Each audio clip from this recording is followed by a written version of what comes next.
तो देश के सबसे पसंदीदा डिबेट शो देश की बहस में मैं दीपक चौरसिया अपने तमाम दर्शकों का, अपने तमाम पैनलिस्ट का, अब मेरे साथ जुड़ रहे तमाम लोगों का वंदन करता हूं, अभिनंदन करता हूं, नमस्कार करता हूं। आप जानते हैं देश की बहस देश का इकलौता बहस का शो है जो अपनी दर्शकों की राय के आधार पर चलता है। आप ये भी जानते हैं दर्शकों की राय के आधार पर ही हम बहस का विषय चुनते हैं और आप ही की राय और आप ही के पॉइंट ऑफ व्यू से इस बहस को आगे बढ़ाते हैं। आज भी हमारे साथ पब्लिक का मंच होगा, कई सारे हमारे दर्शक जुड़ेंगे। शांतनु चैटर्जी कोलकाता से जुड़ेंगे, अर्पिता माथुर जयपुर से जुड़ेंगे, रोहित सिंह लखनऊ से जुड़ेंगे, विनीत शर्मा गाजियाबाद से जुड़ेंगे। साथ ही साथ सबसे पहले देख लेते हैं आज आपने किस मुद्दे को बहस का मुद्दा बनाया है। आज का मुद्दा है बंगाल के बाद चुनाव के बाद हुई पोस्ट पोल वायलेंस का, जिसमें भारतीय जनता पार्टी ने भी एक फैक्ट फाइंडिंग टीम भेजी थी जिसका आरोप है कि बिहार में राजनीतिक हिंसा हो रही है। एक 60 साल की महिला ने आरोप लगाया है सुप्रीम कोर्ट के सामने कि उसके पोते के सामने उसका बलात्कार हुआ। बंगाल में चुनाव के बाद हिंसा पर सुप्रीम कोर्ट आज सख्त हो गया है। क्यों सख्त हुआ है? 75% लोगों ने वोट देकर इसे ही बहस का मुद्दा बनाना चाहा है।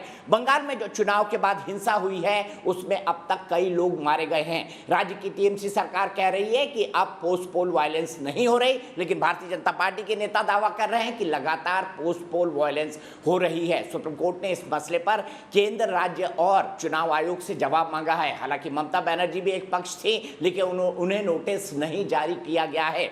क्या बंगाल में चुनाव के बाद हिंसा की एसआईटी से जांच होगी? सुप्रीम कोर्ट को यह फैसला करना है, क्या होना चाहिए नहीं। आज बहस का यही मुद्दा होगा, लेकिन सबसे पहले देख लेते हैं आज दिन भर क्या हुआ सुप्रीम कोर्ट के अंदर। बंगाल में बवाल थम नहीं रहा, इसलिए पश्चिम बंगाल में चुनाव के बाद हुए हिंसा की स्वतंत्र जांच की मांग वाली याचिका पर सुप्रीम कोर्ट ने अब केंद्र और पश्चिम बंगाल सरकार समेत चुनाव आयोग को भी नोटिस जारी किया है। If Supreme Court has directed anything to state government will act accordingly. याचिका में कहा गया है कि विधानसभा चुनाव में बीजेपी का समर्थन करने के चलते एक धर्म विशेष के लोग वहां रहने वाले हिंदू समुदाय पर हमला कर रहे हैं। दूसरी ओर बंगाल में बीजेपी की ओर से मोर्चा संभाले हुए शुवेंदु अधिकारी भी गृह मंत्री अमित शाह से दिल्ली में मिले। हालांकि केंद्र पहले ही साफ कर चुका है कि संवैधानिक उपचारों के आधार पर पश्चिम बंगाल की जनता को सुरक्षा सुनिश्चित होगी। देश में वायलेंस नहीं होना चाहिए, उसका जिम्मेदारी स्टेट गवर्नमेंट, क्योंकि लैंड ऑर्डर स्टेट गवर्नमेंट के कंट्रोल में रहते हैं। स्टेट गवर्नमेंट का जिम्मेदारी बनता है जो रूलिंग पार्टी को वोट नहीं डालते हैं उनका घर जलाना, ये बहुत गलत है। ये वेस्ट बंगाल में कुछ जगह बहुत बड़े हुआ है। कॉल फॉर जस्टिस रिपोर्ट में भी वही दिया है। फैक्ट फाइंडिंग कमेटी ने अपनी रिपोर्ट में कहा था कि बंगाल में चुनाव के बाद 25 हत्याएं, 15,000 हिंसा की घटनाएं राज्य के 15 अलग अलग जिलों में हुई। याचिका में कहा गया है कि एक पार्टी विशेष का समर्थन करने के चलते हिंदू समुदाय को एक धर्म विशेष के लोगों के द्वारा टारगेट किया जा रहा है, उन्हें परेशान किया जा रहा है। लिहाजा कोर्ट केंद्र सरकार को अनुच्छेद 355 और 356 के तहत मिले विशेष शक्तियों का इस्तेमाल करने के लिए कहा।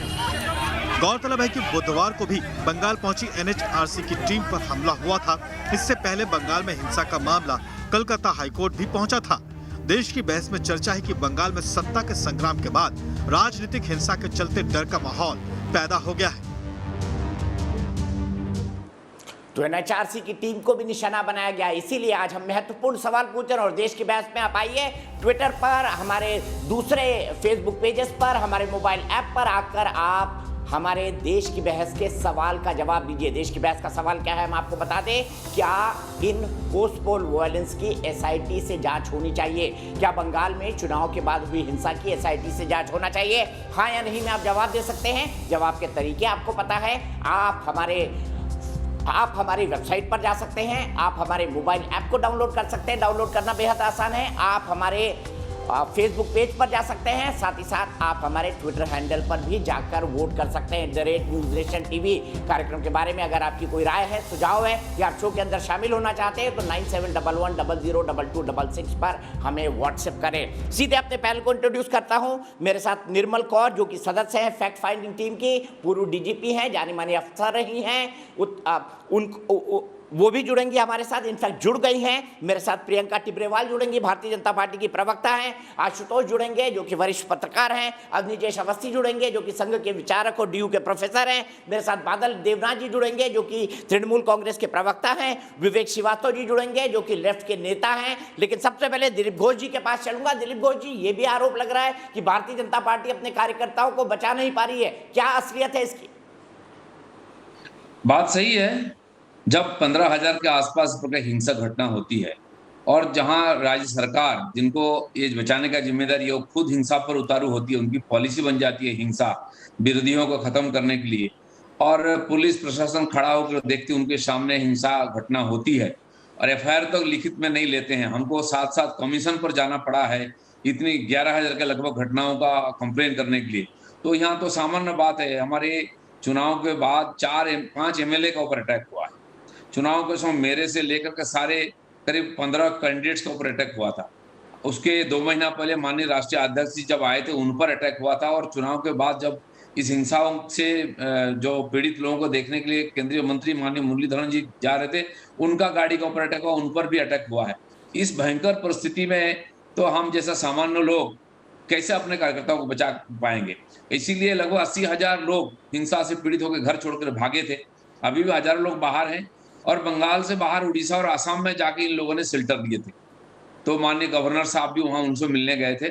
तो इस परिस्थिति में तो उनको बचाव करना हमारे लिए बहुत ही मुश्किल है, क्योंकि हम सभी लोग इस संकट में हैं।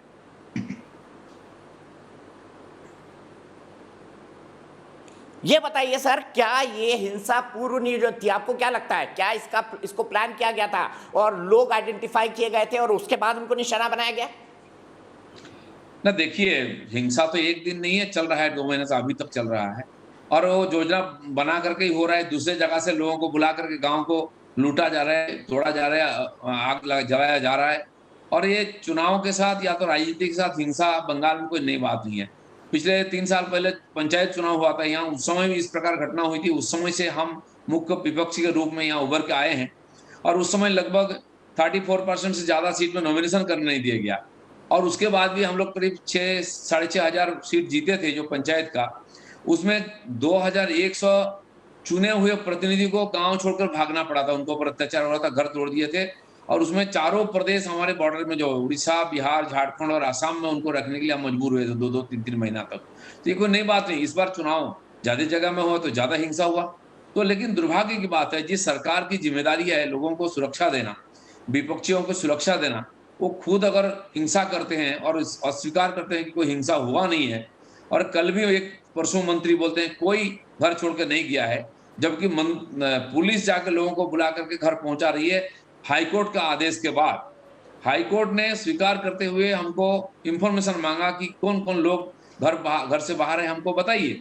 तो 31 मई से 10 जून तक इतने समय में हम लोग 3,239 इस प्रकार घटनाओं का और हजारों लोगों का नाम उन तक पहुंचाया, जिस पर कार्रवाई करने के लिए प्रशासन को आदेश दिया हाईकोर्ट ने। उस आधार पर थोड़ा बहुत काम हुआ है, फिर भी पुलिस बोलता है हम तो आज पहुंचा देंगे, कल तुमको कौन देखेगा। इस परिस्थिति में हमारे कार्यकर्ता रहने के लिए मजबूर हो रहे हैं, और बहुत लोग अभी घर से बाहर है कि किस भरोसा से हम गांव जाएंगे, उसके बाद हमको कौन देखेगा। एक खास समुदाय द्वारा निशाना बनाया जा रहा है, खास समुदाय को, इसका क्या मतलब? सुप्रीम कोर्ट में यही पिटीशन आई है। बात सही है, कई जगह में एक विशेष समुदाय के द्वारा और यहाँ के बहुसंख्यक समुदाय के ऊपर आक्रमण हो रहा है। ज्यादातर एक घटना घटा है, और दूसरे गांव से आके एक गांव में जाके अटैक किया जा रहा है एक विशेष समुदाय के द्वारा। ये सही है, लेकिन बहुत जगह इससे बाहर भी हुआ है राजनीतिक हिंसा। इसको पॉलिटिकल जिहाद जैसा माना जाए, इस प्रकार परिस्थिति है। कानून व्यवस्था नहीं है और पूरा अराजकता चल रहा है, महीनों तक चल रहा है। दिन को गाड़ी लेके गांव में घुस के गांव को लूट कर लेके जा रहे हैं, कोई पूछने वाला नहीं, कोई रोकने वाला नहीं है। इस प्रकार परिस्थितियां, इसलिए लोग घर छोड़कर भगे हुए हैं। घर लौटने के लिए हिम्मत नहीं हो रही लोगों की। आपने भी चुनाव के पहले बयान दिए थे जो लोगों को हिंसा के लिए उकसा रहे थे, और आपका कहना था कि भाई अगर आपके ऊपर हिंसा हो रही है तो आप भी प्रति हिंसा करिए। क्या बंगाल की हिंसा वाली राजनीति में आपके बयानों ने आग में घी का काम किया है? नहीं दिलीप घोष जी, मैं प्रतिहिंसा की बात नहीं की, मैं प्रतिरोध की बात किया। और ये करने के लिए हमारी अधिकार है। हम जिंदा ही नहीं रहेगा तो लोकतंत्र कहाँ रहेगा बात और वही है। चुनाव कहाँ होगा? बात बराबर है दोनों की। नहीं, प्रतिरोध और प्रतिहिंसा एक नहीं है। प्रतिरोध किसी ढंग से कर सकते हैं, आपको घर में रहना और जीने का अधिकार है, लेकिन प्रतिहिंसा हिंसा की बात हम नहीं करते हैं, ना हम विश्वास करते हैं। हम भारतीय संविधान के आधार पर राजनीति करते हैं। ठीक है, बहुत बहुत शुक्रिया दिलीप घोष जी, आप जुड़े हमसे, आपने हमसे धन्यवाद। सीधे बात की। अब मैं बहस को आगे बढ़ाऊंगा और सबसे पहले बादल देवनाथ के पास चलूंगा। बादल देवनाथ जी बताइए, 15,000 हिंसा की वारदातें हुई, पुलिस एफआईआर नहीं कर रही है, 80,000 लोगों को घर छोड़ना पड़ा, कई लोगों की मौत भी इस दौरान हुई। क्या जिन लोगों ने वोट नहीं दिया वो भी ममता जी की जिम्मेदारी नहीं है? दिलीप दा तो था, दिलीप दा चला गया। दिलीप दा और मैंने एक साथ बचपन में शाखा में जाते थे। दिलीप दा मुझसे 7-8 साल से बड़ा है और चला गया, उससे रहने से अच्छा होता। और बहुत सारे डिबेट भी एक साथ में था। तो मैंने उससे पहले मैं दिलीप दा को एक बात कहना चाहता हूँ। दिलीप दा, आप खुद 2 साल पहले 2 साल से हर दिन हर जगह में, जैसे आपने सवाल किया है दीपक जी, हर दिन उन्होंने कहा इसको मारोगे, उसको पिटाऊंगा, उसको शमशान में भेजूंगा, पुलिस क्या करेगा, पुलिस को देखूंगा, सबको मार, एक इलेक्शन चुनाव खत्म होने दिया, हम लोग बंगाल में आ रहे हैं सत्ता में, देखूंगा, सबको देखूंगा। ये जो हिंसा का बात पहले शुरुआत तो दिलीप दा ने खुद किया था, दिलीप दा ने किया था। दिलीप दा आज उल्टा बयान देके, एक नेशनल जनरल उल्टा बयान देके वो निकल गया। दिलीप दा आपने छोड़ दिया। मुझे मेरे साथ तो एक दो लाइन तो डिबेट पे करना चाहिए था, मैं उनसे जवाब ले लूंगा। और दूसरा जो बात है दीपक जी, 2 MP है, दिलीप दा को क्यों छोड़ दिया आपने? 2 MP इलेक्शन खत्म होने के बाद 2 MP खुद कह रहे बंगाल को 4 हिस्सों में बांटना चाहिए, 4 हिस्सों में बांटना चाहते हैं ये लोग।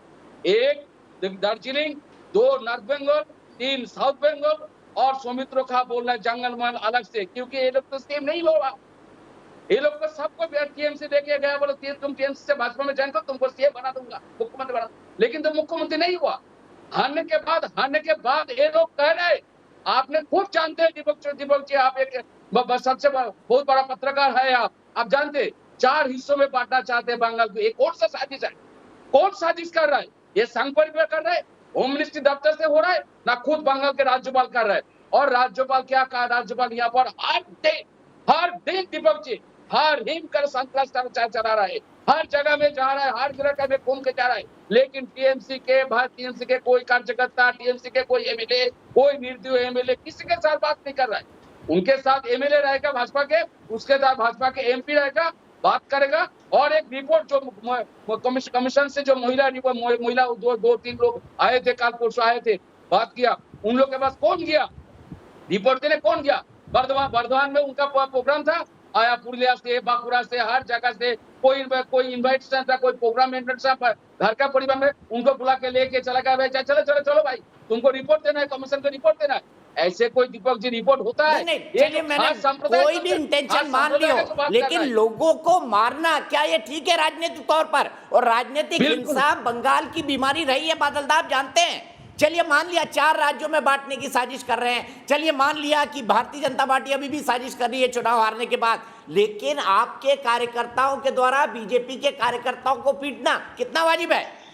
बलात्कार करना 60 साल की महिला के साथ कितना वाजिब है? पिटीशन लगाई है उन्होंने सुप्रीम कोर्ट में। बिल्कुल आपने सही कहा। चुनाव खत्म हो गया, चुनाव के बाद कोई हिंसा नहीं होना चाहिए, क्या भाजपा के पक्ष से क्या टीएमसी के पक्ष में, कोई हिंसा नहीं होना चाहिए। जिस आसाम का बात किया, कूचबिहार जिला, यहाँ से नॉर्थ बंगाल में कूचबिहार पड़ता है, 600-700 किलोमीटर दूर है, वह कलकत्ता से 700 किलोमीटर दूर है। वहां पर दीपक जी कूचबिहार जिला में 9 सीटों में 7 सीट भाजपा को मिला, 2 सीट टीएमसी को मिला। और ये लोग फिर कह रहे हैं जहां पर 7 भाजपा का सीट है, उन लोग भाजपा आसाम में जा रहे हैं। क्यों आसाम से वो लोग क्यों बंगाल में आता है इलेक्शन के समय में? और इलेक्शन खत्म होने के बाद 1000 के ऊपर लोग वहां पर चला जाए, क्यों जा रहे हैं? वहां पर तो हमारा तो सत्ता नहीं है, पूरा जिला तो आप लोगों ने सत्ता में आ गए पूरा जिला में, तो अब आप आसाम में क्यों गया? तो मैं उन लोगों को बार बार कह रहा हूँ, मुझे रिपोर्ट दीजिए। तो ये बताइए हिंसा हुई है या नहीं हुई है, ये बता दीजिए, हुई है या नहीं, हाँ या नहीं में जवाब दीजिए। बिल्कुल हुआ दीपक जी, लेकिन टीएमसी के कार्यकर्ता के ऊपर जो आक्रोश हुआ, टीएमसी के लोगों के ऊपर जो हत्या हुआ, टीएमसी के घर को जला रहे, उनके बारे में एक राज्यपाल एक भी शब्द नहीं बोल रहे थे पहुंचे, ना दिलीप घोष बोल रहे, ना जेपी नड्डा, ना अमित शाह जी, ना होम मिनिस्टर, ना कोई कुछ कर रहा तो है। आप एफआईआर लिखिए ना, आपकी सरकार है, कार्रवाई करिए। प्रियंका टिब्रेवाल जी का आरोप है कि भारतीय जनता के पार्टी के बाहर से आए कार्यकर्ता हिंसा कर रहे हैं, बल्कि ये तो कह रहे हैं कि टीएमसी के लोगों को मारा गया।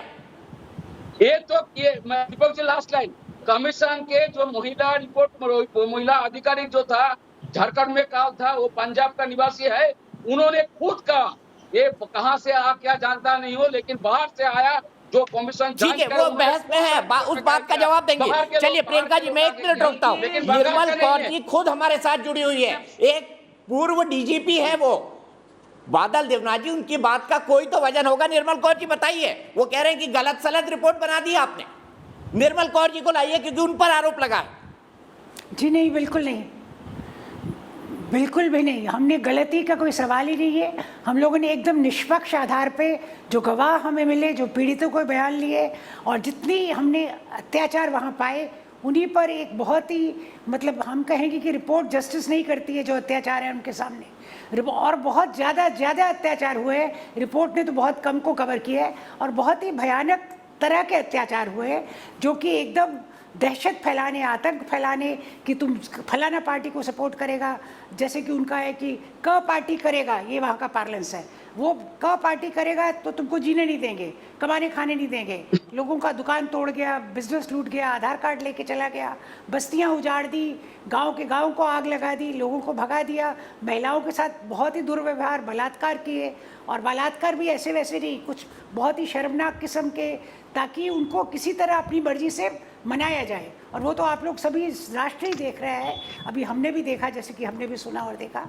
अभी हाल की बात है, वो क्या चाहते हैं कि सब लोग उसको छोड़ के इन्हीं की पार्टी के सामने नतमस्तक हो जाए। अभी भी देख रहे हैं जैसे कि सिर बुड़ा रहे हैं, झंडा दे के सबको भेज रहे हैं कि जाइए आप हमारी पार्टी का झंडा लीजिए, जाइए लगाइए। ऐसे ज़बरदस्ती राजनीति में नहीं की जाती है, और प्रजातंत्र में तो बिल्कुल ही ज़बरदस्ती का, जोर ज़बरदस्ती का कोई स्थान नहीं है। आप स्वेच्छा से अपनी विचारधारा के आधार पे, अपने विकास के कार्यक्रम के आधार पे आप अपने फॉलोअर्स बनाइए। और अभी भी कुछ केस इन्होंने अनमने भाव से जो किए, अभी बहुत लेट आके इन लोगों ने जो केस दर्ज किए और उनमें जो गिरफ्तारियां कर रहे हैं, वो ऐसे गिरफ्तारियां कर रहे हैं कि जो छोटे मोटे लोग हैं उनकी गिरफ्तारियां कर रहे हैं। जब तक आप मास्टरमाइंड की नहीं करेंगे, देखिए जिस दिन इनकी 4 भी असली गिरफ्तारियां हो गई, ये सारे कांड रुक जाएंगे। इन्होंने असली जो पीछे जो किंग पिन है, जो मास्टरमाइंड है, मैं तो आपको 4-5 नाम आप कहें तो अभी दे दूं, उन 5 की कर लीजिए ना। देखिए अगर सच्चे मन से आपने उन 5 की, अगर सरकार विधि व्यवस्था बनाने के इंटरेस्ट में उन 5 लोगों को गिरफ्तार कर ले तो आज ये हिंसा रुक जाए। ये कह रहे हैं मैं पंजाब से आई हूँ, पंजाब से आऊँ या कहीं से भी आऊँ, आईपीसी और सीआरपीसी मुझे मालूम है, देश का कानून संविधान मालूम है, और उसी के आधार पे काम करना चाहिए पुलिस को, चाहे वो किसी भी पार्टी की सरकार रहे। देखिए सिविल सर्विस का मतलब क्या है, सिविल सर्विस किस लिए बनी गई है? बिल्कुल सही कहा निर्मल जी आपने, सरकार जो बिल्कुल सही कहा, पार्टी जिसकी सरकार रहती है, बिल्कुल सही कहा। बादल दा मैं आपके पास आऊंगा, लेकिन उससे पहले आशुतोष जुड़ चुके हैं मेरे साथ। सर्विस का काम है। ठीक है निर्मल जी, मैं आपके पास फिर आऊंगा, बहुत वक्त है हमारे पास बहस का। आशुतोष बताइए, कितने बादल देवनाथ सच्चे लगते हो, कितनी निर्मल कौर जी बताइए, आपका विश्लेषण क्या कहता है? बंगाल में राजनीतिक हिंसा की परंपरा है, करना नहीं है। 10 second Deepak ji, 10 second time दीजिए। ठीक है, बिल्कुल सही निर्मल जी, फिर आता हूँ आपके पास। आशुतोष, बादल दा आऊंगा आपके पास, फिर आऊंगा आशुतोष के बाद। मैं एक बात और कहना चाहूंगी, इसमें कोई दो राय नहीं है कि पश्चिम बंगाल में राजनीतिक हिंसा की एक पूरी विरासत है, और उसमें किसी एक पॉलिटिकल पार्टी को जिम्मेदार ठहराना ठीक नहीं। जब लेफ्ट फ्रंट की सरकार थी उस वक्त भी हिंसा होती थी, उसके पहले कांग्रेस की सरकार थी तब भी हिंसा होती थी, आज तृणमूल कांग्रेस की सरकार है उस वक्त भी हिंसा हो रही है। और सिर्फ एक पॉलिटिकल पार्टी के बारे में अगर आप कहेंगे कि सारी हिंसा सिर्फ तृणमूल कांग्रेस की तरफ से हो रही है और भारतीय जनता पार्टी बिल्कुल पाक साफ है, तो ये बात ठीक नहीं है। मैं आपका छोटा, अभी दिलीप घोष जी सामने थे, अगर मुझे मौका मिलता तो मैं उनसे सवाल पूछता कि जिस तरीके का बयान वो लगातार चुनाव के पहले वो देते रहे, मेरे पास 9 सितंबर 2000 मैंने पूछा था एक बयान है जिसमें मैं अंग्रेजी में है, जाहिर सी बात उन्होंने बंगला में बोला होगा, मेरे पास तो अंग्रेजी मिला है, जहां पर उन्होंने साफ तौर पे कहा है कि हाथ पैर तोड़ दिए जाएंगे और शमशान घाट जाना पड़ेगा अगर कोई जिम्मेदार पद पे बैठा हुआ व्यक्ति पब्लिक रैली से अगर इस तरीके की भाषा का इस्तेमाल करता है। और ये पहला भाषण नहीं था, इसके पहले भी उन्होंने बातें की थी। उसके बाद अगर आप देखें 9 दिसंबर को भी उन्होंने इस तरीके की बात की, अप्रैल के महीने में उस तरीके की बात की। तो दिलीप घोष लगातार ऐसी हिंसा भड़काने वाली भाषा का इस्तेमाल कर रहे थे। तो अगर आप न्याय मांगने जा रहे हैं तो you should go with a clean hands. अगर आप खुद हिंसा भड़काने की बात करते हैं तो जाहिर सी बात है आपको फिर दूसरे पर आरोप लगाने का अधिकार नहीं है। मैं फिर इस बात को कहना चाहता हूं कि पश्चिम बंगाल में चाहे सिद्धार्थ शंकर रे की सरकार हो, चाहे नक्सलबाड़ी के जमाने की बात हो, चाहे ज्योति बसु की सरकार हो, चाहे बुद्धदेव भट्टाचार्य की सरकार हो, हर समय राजनीतिक हिंसा हुई है। और जिन लोगों ने अभी जैसे आपके दिलीप घोष आपके टीवी चैनल पे आके कह के जा रहे हैं कि एक समुदाय विशेष के लोग हिंसा करते हैं, आप कहना क्या चाहते हैं? अगर हिम्मत है तो साफ बोलिए ना। तो इस तरीके से आप हर चीज को सांप्रदायिकरण करना चाहते हैं, हर चीज को हिंदू मुसलमान के नक्शे से देखना चाहते हैं। आप इस देश के एक अल्पसंख्यक समुदाय को विशुद्ध तौर पर आप गुंडा और मवाली घोषित करना चाहते हैं। ये कौन सी ये भी तो आपत्तिजनक बात है। इसका मतलब साफ है कि अगर आप राजनीति करनी है, अगर आप सांप्रदायिकता, बीजेपी का ट्रैक रिकॉर्ड है सांप्रदायिकता का। ठीक है, वैलिड पॉइंट। इसी का जवाब प्रियंका टिब्रेवाल से। प्रियंका जी, आपको भी लग रहा था कि आप सरकार में आ जाएंगे, उकसाने वाले बयान आपके नेताओं के थे। अब जब प्रतिहिंसा हो रही है तो फिर शिकायत क्यों? देखिए, मैं फिर कहूंगी कि प्रतिहिंसा के लिए कोई बयान नहीं दिए गए, लेकिन अन्याय जब हो तो उसे सहना भी पाप है, उसके लिए आवाज उठानी चाहिए और वही आवाज हमने उठाई है।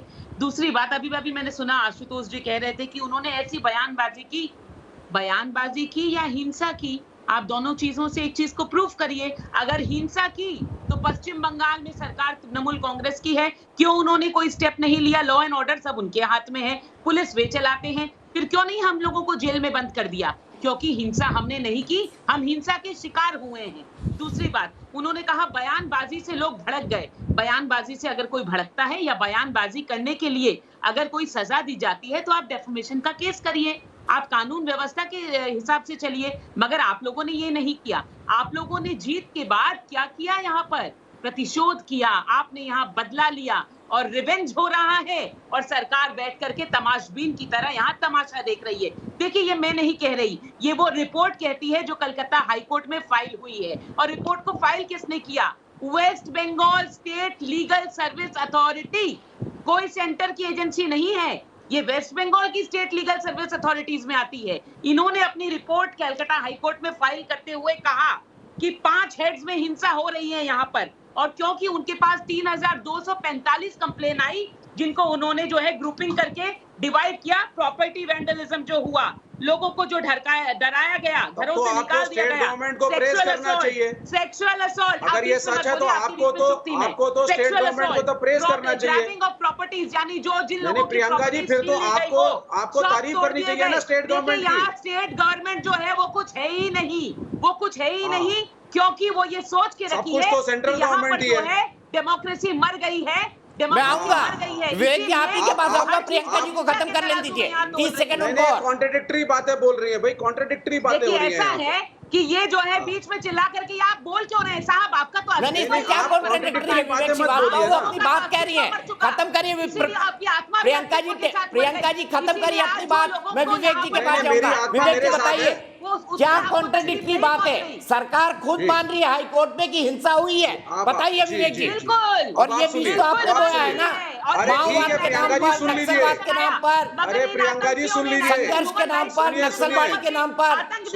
सुनिए, सरकार आतंकी सरकार है जो नेशनल, सभी आतंकी हैं। एक आपको छोड़ के, केंद्र सरकार को छोड़ के, जहां नॉन बीजेपी गवर्नमेंट्स हैं वो सब आतंकी हैं, सब नक्सली हैं, सब खालिस्तानी हैं। बॉर्डर पे बैठा दिल्ली के किसान भी खालिस्तानी है। पहले नक्सली था, अब खालिस्तानी है। बाद में पता नहीं आप क्या घोषित करेंगे, उसको तो छोड़िए। अब आप आइए, जिनको आप चुनाव की समय पैसे देकर के पश्चिम बंगाल में बुलाते हैं। बिल्कुल राकेश टिकैत भी खालिस्तानी है, हरियाणा के किसान खालिस्तानी है, पश्चिमी उत्तर प्रदेश का जाट खालिस्तानी है ना, पश्चिमी उत्तर प्रदेश के जाट और गुर्जर भी खालिस्तानी हो गए, आधा हिंदुस्तान खालिस्तानी है। बंदूक चला, बस एक आप दूध के दूल्हे हैं भाजपा वाले। पश्चिम बंगाल में रहते हैं, पश्चिम बंगाल से आपको कोई लेना देना नहीं। एक 60 साल नहीं, अरे हमें पूरे देश से लेना देना है, आप टेंशन मत लीजिए, हमें पूरे देश से लेना देना है। किया जाता है आपके दिलीप घोष नहीं निकलता, आप हाथरस में भी मुझसे डिबेट कर सकती हैं। तृणमूल कांग्रेस के नए प्रवक्ता विवेक श्रीवास्तव जी, आप बताइए, आप क्यों डिफेंड कर रहे हैं तृणमूल सरकार को? हिंसा का बीज आपने बोया है। अरे भाई यहाँ 3 लोग बोल रहे हैं, मुझे बोलने दीजिए। राजनीतिक स्वार्थ के लिए अरे सुनिए प्रियंका जी, कोई राजनीतिक स्वार्थ नहीं है। बोलने दीजिए विवेक को, प्लीज विवेक जी बोलिए, विवेक जी बोलिए। और बताइए हिंसा के बीज क्या आपने नहीं बोया है क्या? लेफ्ट पार्टी ने राजनीतिक हिंसा का बीज नहीं बोया है? उसके बाद बादल देवनाथ और अवनी जैसा हमने कोई बीज नहीं बोया। वर्कर्स, लेबर क्लास लोग, मजदूर और किसानों की राजनीति करती है। बबूल का आम कहां से खाए विवेक श्रीवास्तव जी? नहीं, मैं भी यही कहने जा रहा था सर, मैं भी यही कहावत कहने जा रहा था, लेकिन दिलीप घोष के लिए कहने जा रहा था कि जब आकर के जनता को इंस्टिगेट करोगे, अपनी पार्टी के कार्यकर्ता को इंस्टिगेट करोगे जो जूनियर लेवल पे आपसे जुड़े हैं, और उनको बोलोगे कि जाओ पहुंचा दो शमशान घाट पे, तो आप क्या चाहते हैं? जय श्री राम का नारा जो पूजनीय होना चाहिए, जय सीताराम जो पूजनीय होना चाहिए, आप तो उसको ललकार लेकर के, त्रिशूल लेकर के अटैक करने लगे लोगों को, और आपने तो चैलेंज करना शुरू कर दिया, और सांप्रदायिकता की एक राजनीति आपने शुरू कर दी। आप देखिए जो लोगों आप तो चाहते थे दंगे हो, आप तो चाहते थे दंगे हो। दिलीप घोष आज भी चाहते हैं दंगे हो। लोगों को अभी आप कह रहे हैं कि एक समुदाय विशेष हिंदू बहुसंख्यक हिंदुओं पे अटैक कर रहा है। नहीं है हिंसा के बारे में minority is a challenge to the majority. जान से मारा हो, हजारों की तादाद में अल्पसंख्यक मुसलमान, बहुसंख्यक मुसलमान के लिए चैलेंज बन गया है साहब। उनका हक नहीं है दिलीप घोष का के ऊपर अंगुली उठाए, और इनको तो टीएमसी अच्छी लगेगी, आपका नैरेटिव है सिखाया है कि अल्पसंख्यक मुसलमान। अच्छा विवेक जी, तृणमूल कांग्रेस के नए प्रवक्ता विवेक जी सुनिए सुनिए सुनिए, एक मिनट सुनिए। प्रियंका जी आप भी सुनिए। मेरी एक दर्शक अर्पिता माथुर जयपुर से जुड़ गई है, सुनिए अर्पिता क्या कहती है। अर्पिता, क्या आपको लगता है वहां पे राजनीतिक बदले की भावना से कार्रवाई हो रही है? जयंत दीपक जी, बिल्कुल लगता है, ये बिल्कुल स्पष्ट है, और देखा जाए तो बोलने के लिए कुछ रह ही नहीं गया है। रिपोर्ट आने के बाद ये चीज इतनी स्पष्ट हो गई है, और आप खुद सोचिए उच्च न्यायालय को अगर अपना कॉन्फिडेंस लेना पड़ रहा है, संज्ञान लेना पड़ रहा है, बीच में आना पड़ रहा है, तो कितनी विभत्स हालत होगी। और आप तो ये सोचिए कि ये तो वो लोगों की रिपोर्ट है, जैसा दीदी ने बताया, जो दीदी पंजाब से हैं, उनको बोला गया कि आप पंजाब से हैं। अरे देश तो पूरा एक ही है, इसमें पंजाब या राजस्थान क्या कर लेगा? चीजें जो सबके सामने आ रही है, जो मीडिया में रिपोर्ट आ रही है, इसको विश्वास नहीं कर रहे हैं, जो लोग वहाँ के लोकल हैं उनकी बात का विश्वास नहीं कर रहे हैं। लेकिन अब तो रिपोर्ट आ गई है, न्यायालय ने अपने संज्ञान ले लिया, उसके बाद भी आपको विश्वास नहीं है, ऐसा कैसे हो सकता है? दिलीप साहब ने बहुत सही कहा कि हिंसा का जवाब देना पड़ेगा। अरे कोई घर पर आएगा, आप सोचिए कितनी विभत्स हालत होगी कि एक परिवार के सामने, पिता के सामने, बीवी के, उनके हस्बैंड के सामने औरतों से सामूहिक बलात्कार किया जा रहा है, उनको सड़कों पर रगड़ा जा रहा है, उनकी ऐसी बुरी हालत की जा रही है। ये तो सभी जगह आ रहा है, ये किसी दूसरे देश का तो है नहीं, है तो इसी देश का, सभी देख रहे हैं। तो अगर दीदी इस चीज को देखें, उसका भी वो संज्ञान। ठीक है अर्पिता जी, आप ही की बात से मैं आगे बढ़ता हूँ। अवनी जय अवस्थी जी बताइए, क्या भारतीय जनता पार्टी हारने के बाद अपना हार का दुख मिटाने के लिए, गम मिटाने के लिए टीएमसी पर आरोप लगा रही है? बादल देवनाथ ये कह रहे हैं आप षड्यंत्र कर रहे हैं, 4 भागों में बांट देंगे बंगाल को। दीपक जी, मैं भाजपा का प्रवक्ता नहीं हूं, बड़ी साफ सी बात है, स्पष्ट सी बात है, लेकिन मैं एक बात बता दूं कि आज पश्चिम बंगाल में चुनाव से पहले, चुनाव के दौरान और चुनाव के बाद जो हिंसा हुई है, उसमें एक ने कहा कि कोई हिंसा हुई नहीं, कोई ऐसी बात नहीं, कोई बड़ी घटना नहीं हो रही, ये कहा गया कि तो विभाजन करने की बात कर रहे हैं। दूसरे ने कहा कि ये तो बंगाल का चरित्र है, बंगाल की राजनीति का चरित्र है, वहां पे तो हिंसा हमेशा ही होती रही है। सिद्धार्थ शंकर रे के समय में हुई, ज्योति बाबू के समय में हुई, बुद्धदेव के समय में हुई, ममता बनर्जी के समय में भी हो रही है, और एक के बाद एक जो हिंसा का शिकार होता रहा वो सत्ता में आता रहा और वो हिंसा करता रहा। इस तरीके से किसी भी लोकतंत्र में हिंसा को जायज ठहराने की कोशिश, मैं विवेक श्रीवास्तव की बात का तो जवाब नहीं दूंगा, क्योंकि सबसे महत्वपूर्ण बात यह है कि जिस पार्टी ने वहां पर शासन किया हो 30 साल से अधिक समय तक, उसकी एक भी सीट ना आए, ये उस पार्टी की राजनीतिक सोच, राजनीतिक उसकी जो गतिविधियां हैं, उस पर बिल्कुल पूरी तरीके से लोकतंत्र में सवालिया निशान है और आईना है। मुझे तो लगता है कि शायद विवेक श्रीवास्तव या उनकी पार्टी के लोगों को बोलना नहीं चाहिए उस चुनाव में हार के पश्चात एक भी सीट न जीतने। हार और जीत का मतलब ये नहीं कि आपको आपकी मनमानी करने देंगे। देखिए भैया, हार और जीत का मतलब नहीं आपको मनमानी करने देंगे। अच्छा, आपके बीच में बोला था मैं, आपके बीच में बोला था, बीच में नहीं बोले थे, लेकिन आप निरर्थक बोल रहे हैं। तो फिर आप चुप रहिए ना, आप चुप रहिए, फिर मेरी बात निरर्थक बोल रहे हैं। आपको टाइम मिलेगा, उसके बाद आपको टाइम मिलेगा। मुझे मालूम है कि जब आदमी एक भी सीट आपकी रूह कांप जाती है जब किसानों के बीच में लाल झंडे दिखते हैं आपको, रूह कांप जाती है आपकी। तब आप कहते हैं कि लाल झंडे दिख रहे हैं। पहले भी कहा है कि इस आदमी का जब घेर के रखा है दिल्ली को, तब आपको लाल झंडा नहीं दिख रहा, और आप वजूद की बात कर रहे हैं। अरे पश्चिम बंगाल में लाल झंडे उठाने वाले कहाँ गए भाई विवेक श्रीवास्तव जी? झंडे का वजूद पता चलेगा। सबको अपने दिल्ली के बॉर्डर पे भेज दिया। पश्चिम बंगाल में लाल झंडे दिखाने वाले कहाँ गए? वहां भी दिखेंगे, केरल में दिखे, बंगाल में भी दिखेंगे, और बिहार में भी दिख जाते दिखेंगे। अगर हमले से सरकार न बनाते एनडीए वाले। 5 साल कम से कम आत्मनिरीक्षण उसकी करिए। चिंता मत करिए आप। कम से कम सोचिए कहाँ भूल हुई, कहाँ चूक हुई, समाज में चेंज नहीं ला पाए। हमारा दीपक जी, फिलहाल तो विधानसभा में बदलाव लेफ्ट करेगा, सामाजिक बदलाव लेफ्ट करेगा। ठीक है, ठीक है, एक मिनट रुकिए। अवनी जैसी ने आशुतोष जी की बात कही कि आशुतोष जी ये कहकर हिंसा को, प्रियंका जी एक मिनट रुकिए, आशुतोष जी और आपको मैं आमने सामने करता हूं, क्योंकि आशुतोष जी का तर्क ये था कि दिलीप घोष ने ऐसे बयान दिए इसलिए हिंसा हो रही है। क्या आशुतोष आप हिंसा को जायज पर ठहराने की कोशिश कर रहे हैं ये बताकर कि भाई बंगाल में तो राजनीतिक हिंसा की परंपरा है? नहीं, मैं उन लोगों की तरफ उंगली उठाकर दिखाने की कोशिश कर रहा हूं जिनको शायद पता नहीं है कि अभी कल की बात है, गुजरात के अंदर आम आदमी पार्टी के लोगों के साथ जिस तरीके से भारतीय जनता पार्टी के लोगों ने हिंसा की। अभी 2 दिन पहले की बात है, मनीष सिसोदिया के दिल्ली के अंदर उनकी कार तोड़ दी गई, वहां पे हिंसा की गई। अभी कुछ समय पहले की बात है, आप हरियाणा के अंदर क्या हुआ आप उसको देख लीजिए। तो ये लोग ये ना कहे कि हम बड़े पाक साहब। दिलीप घोष ने लगातार चुनाव के दौरान और चुनाव के पहले जिस भाषा का इस्तेमाल किया वो किसी सभ्य पार्टी के नेता के मुंह से शोभा नहीं देता है। और उसको आज जस्टिफाई करने की कोशिश करें।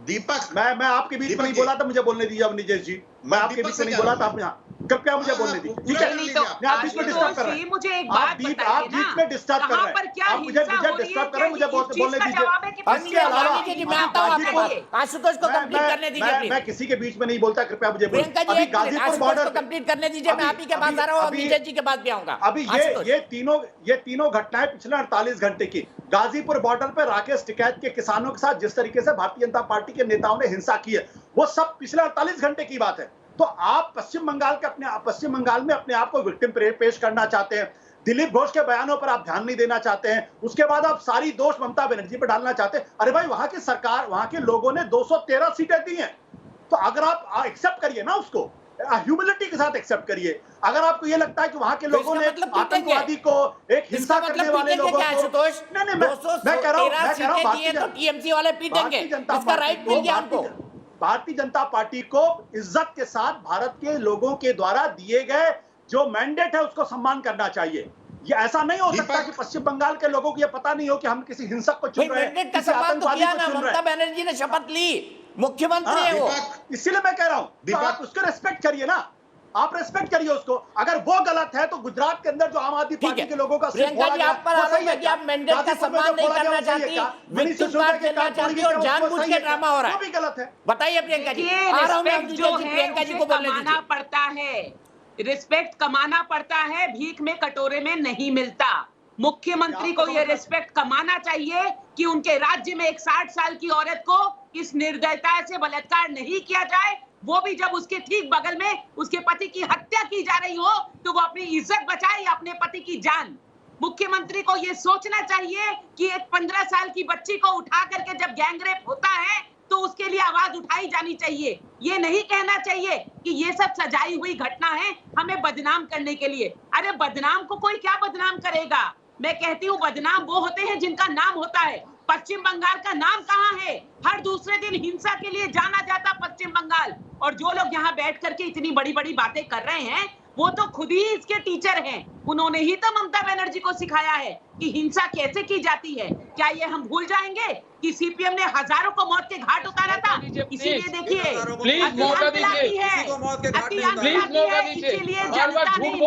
मजदूरों को और किसानों के आंदोलन किए हैं, टक्कर लिए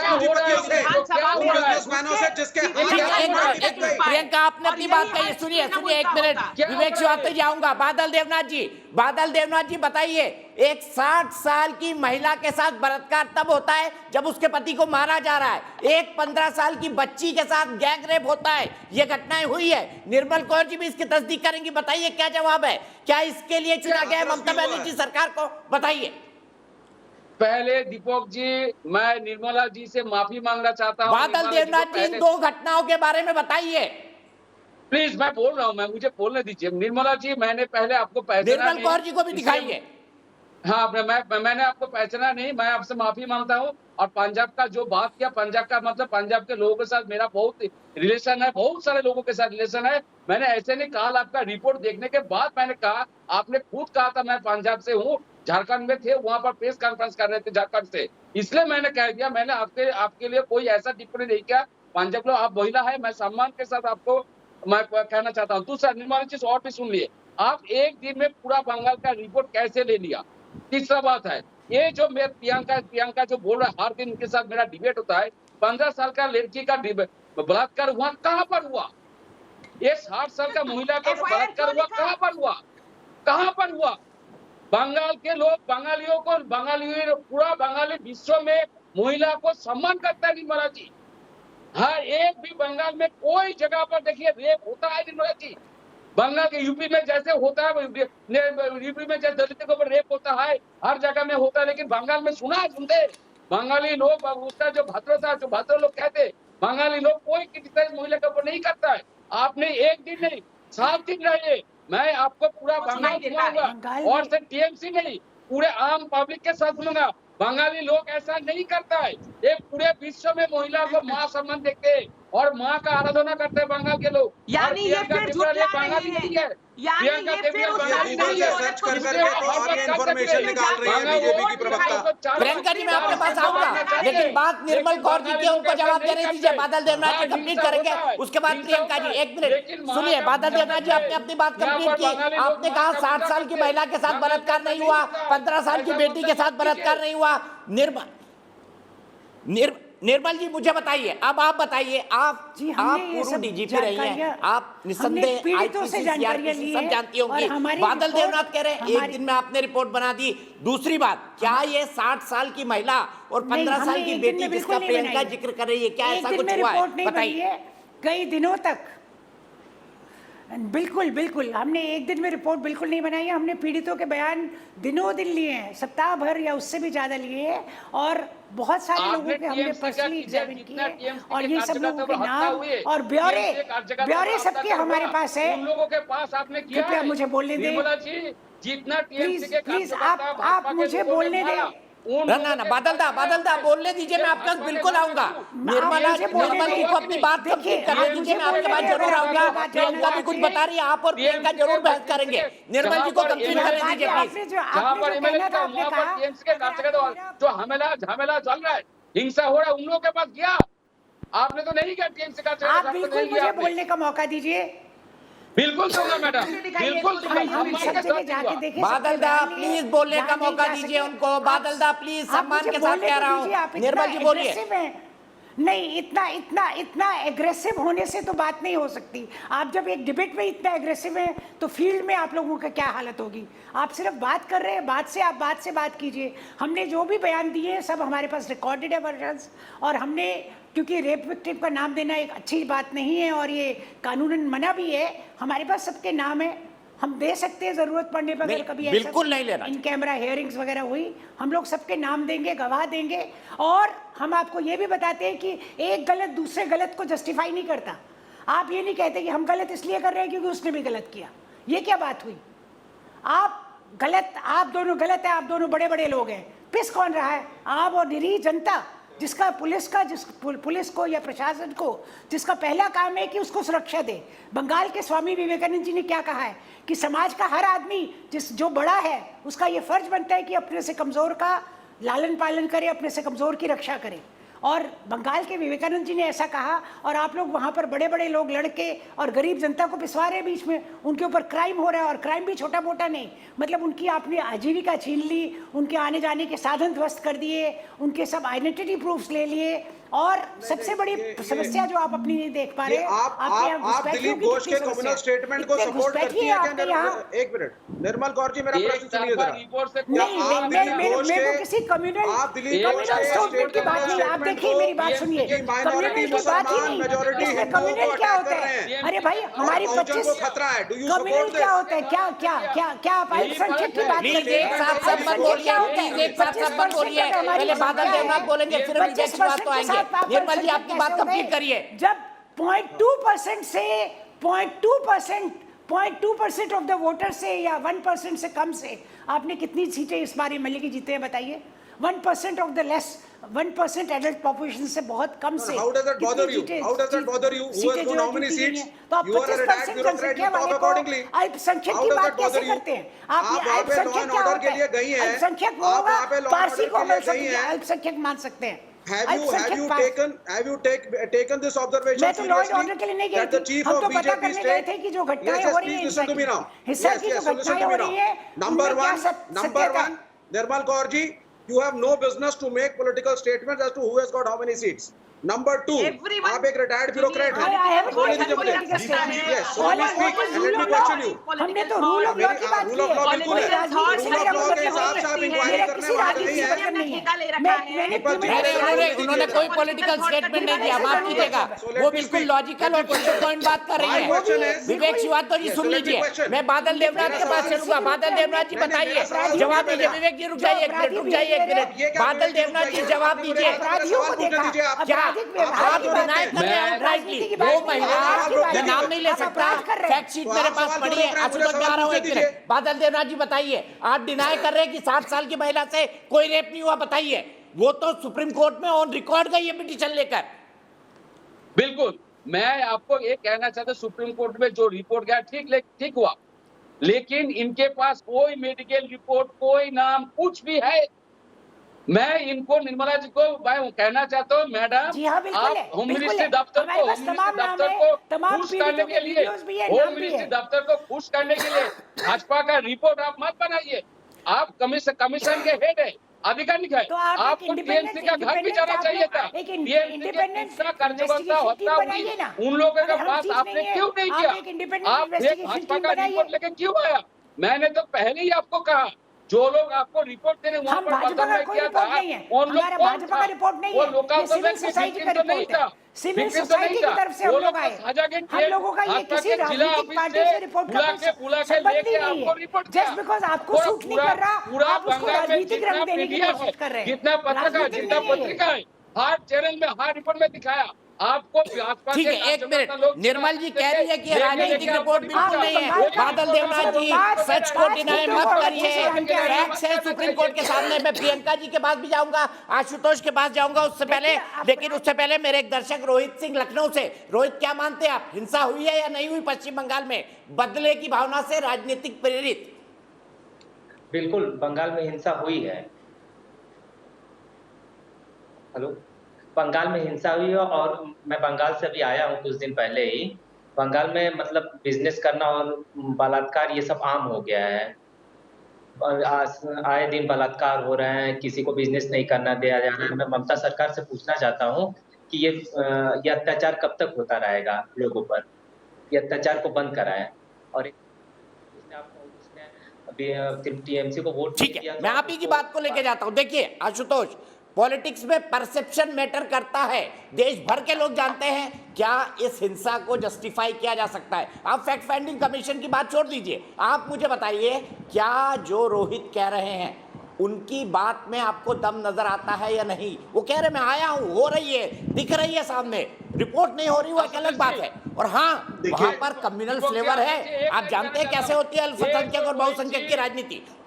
दीपक देखिए, अगर बलात्कार किसी भी राज्य के अंदर हो, बादल दा में आपके पास आऊंगा तुरंत, आशुतोष का नंबर है। हिंसा किसी भी प्रदेश के अंदर हो, किसी भी महिला के साथ बलात्कार हो, चाहे उम्र उसकी कुछ भी हो, वो कंडेमेबल है। उसकी किसी भी हद तक उसको जस्टिफाई करने की कोशिश नहीं करनी चाहिए। लेकिन मेरा बहुत सीधा सा सवाल है कि अगर पश्चिम बंगाल के अंदर 60 साल की महिला के साथ बलात्कार हुआ या 15 साल की महिला के साथ बलात्कार हुआ, क्या ऐसी घटना मध्य प्रदेश में नहीं होती? क्या ऐसी घटना हाथरस उत्तर प्रदेश में नहीं हुई है? क्या उसके लिए योगी आदित्यनाथ को जिम्मेदार ठहराया जाए? क्या उसके लिए शिवराज सिंह चौहान? ये सवाल में कोई लॉजिक नहीं है। एक मिनट, आप जब ये तर्क देते हैं और बार-बार चिल्लाते लोग कहते हैं 60 साल की महिला के साथ, आपने एक पर्टिकुलर पॉलिटिकल पार्टी को सपोर्ट किया, ये बात है यहाँ पर। मैं निर्मल कौर जी से पूछना चाहता हूं पहली बात, उन्होंने अल्पसंख्यक की एक परिभाषा बता दी कि इस देश के अंदर सिर्फ पारसी अल्पसंख्यक है। तो क्या इस देश के अंदर सिख अल्पसंख्यक नहीं है? क्या इस देश के अंदर मुसलमान अल्पसंख्यक नहीं है? क्या इस देश के अंदर ईसाई क्रिश्चियन अल्पसंख्यक? कैसे हो गए? निर्मल जी आप मुझे बोलने दीजिए प्लीज। आप डीजीपी के पद से रिटायर किए, आपको शोभा नहीं देता। अल्पसंख्यकों को सपोर्ट कर आप रहे हैं, डीजीपी के पद से रिटायर किए, आपको बीच में बोलना शोभा नहीं देता। आप मुझे बोलने दें। अपराधी है। निर्मल जी आप डीजीपी के पद पर से रिटायर हुई हैं, आपको शोभा नहीं देता। क्राइम राजनीतिक प्रवक्ता की तरीके से बोलना आपको शोभा नहीं देता। मुझे बोलने दें। आप शोभा तो ये भी नहीं देता कि आप क्राइम और निर्मल जी आप बीच में क्यों मुझे टोक रही हैं? आप क्राइम और पॉलिटिक्स को कंफ्यूज कर रहे हैं। आप मुझे क्यों आप लोगों के टोक रही हैं? आपका वक्त है तो आप बोलिएगा। आप मुझे बोलने का मौका देना। भारतीय जनता पार्टी के प्रवक्ता के आप क्राइम और पॉलिटिक्स को मिक्स कर रहे हैं। क्राइम अलग है, पॉलिटिक्स अलग है। मैं ऐसे बात नहीं कर सकता इनसे। आज तक नहीं हुआ और बनने का कोई इरादा भी नहीं है। ऐसे बात नहीं कर सकता। मुझे मेरा मन है। अच्छा एक निर्मल जी उनको आशुतोष को आखिरी 10 सेकंड में अपनी बात खत्म करने दीजिए। मैं आपके पास आऊंगा आशुतोष। कंप्लीट करने दीजिए उनको, बात में तुरंत उसके बाद आपके पास आऊंगा। मैं निर्मल जी से कहना चाहता हूं कि वो एक राज्य की डीजीपी के पद से रिटायर की है, इसलिए उनके तथ्य बहुत स्पष्ट होने चाहिए। क्या इस देश के अंदर सिख माइनॉरिटी नहीं है? क्या क्रिश्चियन माइनॉरिटी नहीं है? क्या मुस्लिम माइनॉरिटी नहीं है? अगर नहीं है तो आज केंद्र सरकार विड्रॉ कर ले उनका माइनॉरिटी स्टेटस। ये किस तरीके की बातें की जा रही हैं? पढ़े लिखे लोग, डीजीपी के पद पर रहने वाले लोग इस तरीके की भाषा का इस्तेमाल कर रहे हैं। और जहां तक बलात्कार की बात है, क्या उत्तर प्रदेश में योगी आदित्यनाथ की सरकार को जिम्मेदार ठहरा दिया हर बलात्कार की घटना के लिए? क्या शिवराज सिंह चौहान? नहीं। और दूसरी बात निर्मल जी से पूछना चाहता हूं कि हिंसा में कौन लोग शामिल थे? क्या टीएमसी के लोग शामिल थे? बीजेपी के लोग शामिल मिक्स नहीं कर सकते आशुतोष। आप तो एफआईआर भी नहीं कर रहे हैं। आप तो निर्मल जी आप फिर बीच में बोल रही हैं। अरे भाई आप पढ़ी लिखी महिला हैं, आप क्यों बीच में बोल रही हैं?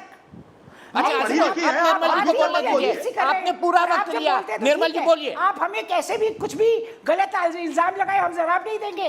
आप बात में बोलिए ना, आप बात में बोलिए, आप बात में बोलिए ना। मैं समझ में क्यों बोल रही हूं? राजनीति और अपराध को मिक्स कर रहे हैं। राजनीति और अपराध को आप मिक्स कर रहे हैं। निर्मल जी राजनीति खत्म होती है, कहाँ अपराध आगे आता है? कोई अपराध की मैं एक ही बात कहूंगा डीजीपी के पद से रिटायर हुए लोगों को भारतीय जनता पार्टी के प्रवक्ता की तरीके से नहीं बोलना चाहिए। नो मैं एक ही बात कहूंगा, आप डीजीपी के पद से रिटायर किए हैं। अरे भाई आप अगर भारतीय जनता पार्टी के विरोधी के तौर पर बोल सकते हैं तो वो समर्थक के तौर पर क्यों नहीं बोल सकते? बताइए ना। आप भी पत्रकार से नेता बने, फिर पत्रकार बन गए। कुछ लोगों को जो आप क्लेम कर रही को इंडिपेंडेंट किसने बनी है बात? किसी बढ़िया लोगों को गिरफ्तार कीजिए। नहीं आप निर्मल को आशुतोष जी की बातें जो है, आपकी सारी आशुतोष जी की बातें हूबहू ममता बनर्जी से मिल रही है।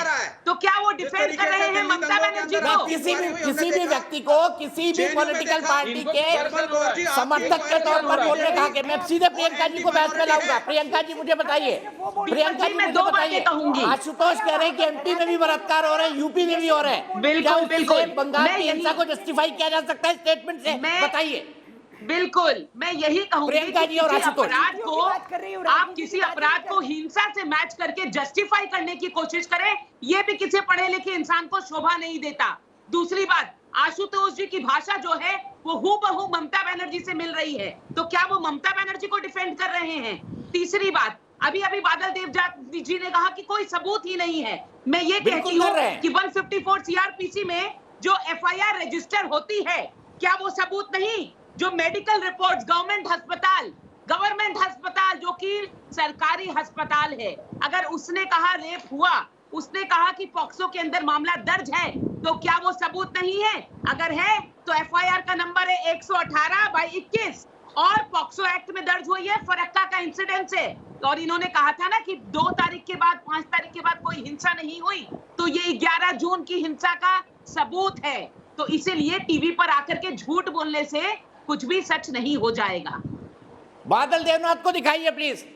ये वहाँ के दीपक जी वो एफआईआर बादल देवनाथ जी जवाब दीजिए। अब तो स्पेसिफिक केस पर बात होने लगी। प्रूफ नहीं कर सकते, ये भाजपा के साजिश है। वो एफआईआर करके आप नहीं ऐसे झूठ मत दिखाइए। अरे ये आपके सरकारी आपके आपकी पुलिस ने रजिस्टर की है, जिस पुलिस को आप चलाते हैं उन सरकारी अस्पतालों ने लिखा है बादल देवनाथ और प्रियंका जी, फिर आप कहेंगे कुछ नहीं हुआ, तो क्या लोग अपनी जान दे के साबित करें ये हिंसा हो रही है? अरे लज्जा आनी चाहिए, लज्जा आनी चाहिए। औरतों के साथ इस तरह की यहाँ पे इस तरह की हिंसा हो रही है, बर्बरता हो रही है, और ये लोग डिफेंड करते हैं। मैं ये कहती हूँ आज समाज कितना नीचे गिराएंगे ये अपने आप को समाज में, एक समाज में ये अपने आप को किस कदर गिराएंगे। एक राजनीतिक प्रवक्ता होने के कारण, एक पार्टी के प्रवक्ता होने के कारण औरत की इज्जत कुछ नहीं, बच्चों का सम्मान कुछ नहीं, नारी अरे वो स्पेसिफिक केस की बात कर रहे हैं बादल देवनाथ जी, बताइए ना क्या केस दर्ज है या नहीं, बताइए। उन्होंने FIR नंबर बता दिया। भी होना चाहिए। अरे जुबा है, जुबा नहीं है, झूठ मत बोलिए, जुबान इतनी है, जुबा के तरह रही है। झूठ आप बोलते हैं, झूठ बोलना आपकी रगत में बसा हुआ है।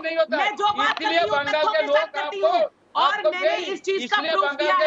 आपके पास प्रूफ है कि किसी औरत का बलात्कार नहीं हुआ, आप साबित करके दिखाइए। मैं कहती हूँ जिस औरत ने कहा उसका बलात्कार हुआ, और आप कैसे कह सकते हैं नहीं हुआ? आप सीधा सीधी एक औरत पर उंगली उठा रहे हैं, उसकी इज्जत पर उंगली उठाते हैं। शर्म आनी चाहिए आपको, शर्म आनी चाहिए। सरकार में बैठ करके औरत की इज्जत, औरत का सम्मान सब भूल जाते हैं आप लोग।